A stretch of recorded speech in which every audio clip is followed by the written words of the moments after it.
to tell us a little bit more. Clovis Casali, our reporter, is with me. And Clovis, first of all, just give us a sense of the bigger context here and what's at stake as well. Well, you said it. Secularism, laicity, that's the French concept. First, a figure. When pupils returned to school after the summer holidays on Monday, some 300 girls defied the ban on the abaya, out of which 67 refused completely to change clothes and therefore were sent back home.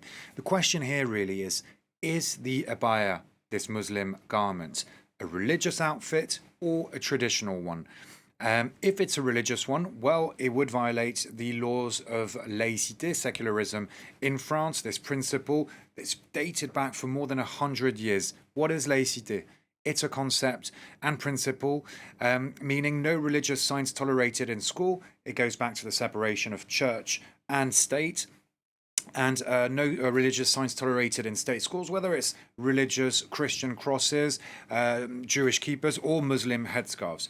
And when the education minister, Gabriel Attal, argued that the ban of the abaya was done to follow the rule of laïcité, well, he also said that state schools are free for everyone. And when you wear clothes such as the abaya, it differentiates you from others, and that's an issue. And that's why also President Macron in recent days has been talking about trying uniforms in school. You have uniforms in many schools in the UK, for instance, not in France. Why did he talk about uniforms? Because of this context with the abaya, and to say pupils need to be dressed in the same way to reduce differences, cultural, everybody's French, you need to defend the Republican model. That's the idea. Let's take a listen to Gabriel Attal, the education minister. That was the soundbite we're going to listen to was a week ago, and he was explaining why he's put forward this ban on abayas. In recent months, as we know, there has been a considerable increase in attacks on secularism, particularly with the wearing of religious dress, such as abayas. In the face of occasional blows, attacks and attempts at destabilization, we must and will stand united. Standing together means being clear. The abaya has no place in our schools. And so, Clovis, clearly this idea of banning the abaya is deeply controversial. And there's been plenty of political reaction to what Gabriel Attal had to say there.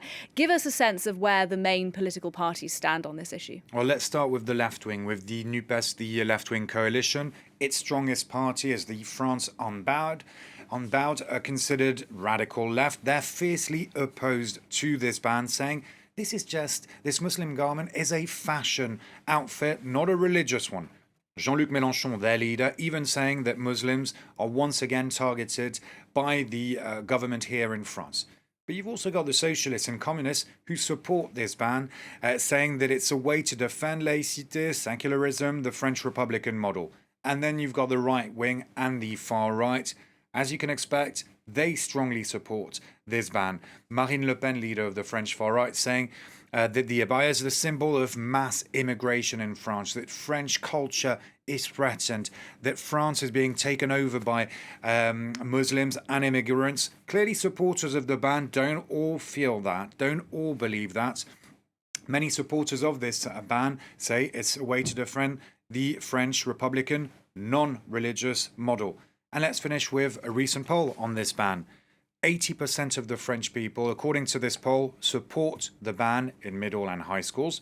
70% of French people believe the abaya is a religious outfit, but 40% are skeptical that it will actually, this ban, be implemented, that it's actually feasible on the ground. And we will hear the court's decision on that later on today. Clovis Casali, thanks very much.